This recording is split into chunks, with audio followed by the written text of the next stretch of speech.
Sveiki, šiandien noriu pasidalinti, kaip tvarkyti ir rūšiuoti vaikų darbelius ir piešinius. Paskirkite tam laiko.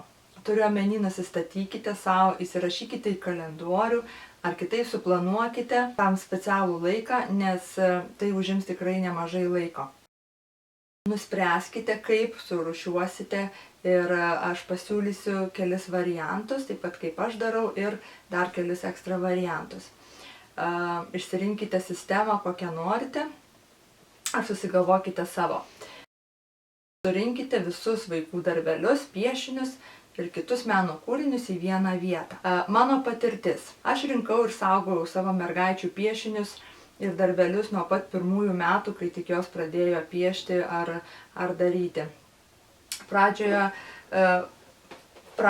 laikiau darbelius papkėje ir įmautėse, kur iš dviejų pusių galėjau įdėti ir iš vienos, ir iš kitos pusės po piešinėlį.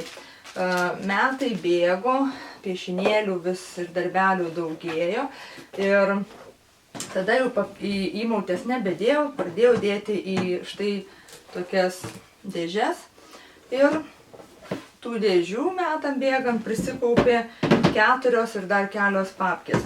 Per 14 piešinių ir darbelių kaupimo metų gal kokį tik vieną kartą mergaitės buvo atsisėdusios ir pavarčiusios ir pasižiūrėjusios į savo piešinius, todėl padėjusi visus savo sentimentus į šoną, nusprendžiau tais piešiniais atsikratyti. Taigi paskyriau tam visą savo šeštadienį ir visus darbelius nuskanavau į kompiuterį, sukūriau mergaitėm atskirai failus ir sukėliau. Tai tikrai užtruko nemažai laiko, tačiau manau, kad mergaitės, o taip pat ir aš, galėsime bet kada ir vietos neapribojamai pasižiūrėti jų darbelius kompiuteryje. Ant piešinio viršaus užrašau vardą, pavardę ir vaiko metus ir taip nuskanuoju kompiuterį, tai ir iškart matosi, kiek buvo vaikui metų, kai jisai darė tą darbelį. Visi šitie nuskanuoti darbeliai keliauja į perdirbimo konteinerį ir taip atsiranda mums vietos namuose daugiau. Didesnius piešinius ir darbelius, tarkim, kurių negali nuskanuoti, aš juos nufotografuoju ir taip pat sukeliu į mergaičių failus, į kompiuterius. Jeigu jums sentimentų į šalį dar neišeina padėti, pasiūlysiu kelis variantus, kaip tvarkingai saugoti vaikų meno kūrinius. Pirma, daryti kaip aš dariau, tai dėti į įmautės arba į tokius dėžes.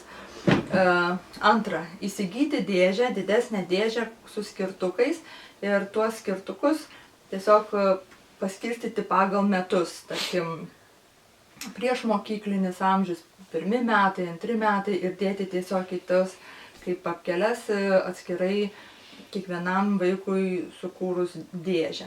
Taip pat ant to skirtuko galima ir užklijuoti vaiko nuotrauką, būtent kiek jam metų tenais yra.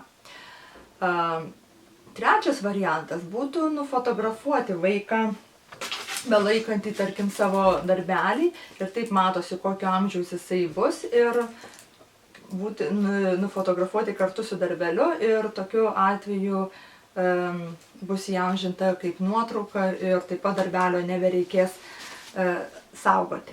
Kol vaikai mažesni, jiems labai svarbu tėvelių įvertinimas ir paskatinimas, todėl mes tuos piešinius dažnai klijuojame ant sienų, ant šaldytuvo ir prisikaupia labai daug.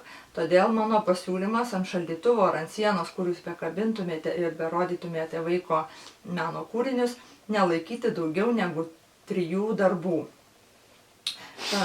Tarkim, vaikas nupiešė 4 ar daugiau piešinių, tai seniausias piešinys yra išimamas ir tiesiog eksponuojami tik tai 3 variantai.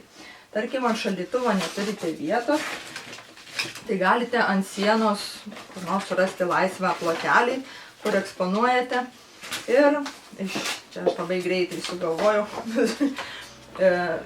tiesiog virvutę ištempti ir su paprastais skalbinių mygtukais susekti tuos piešinius, taip pat eksponuoti nedaugiau 3-5 piešinių ir juos nuolat keičiant.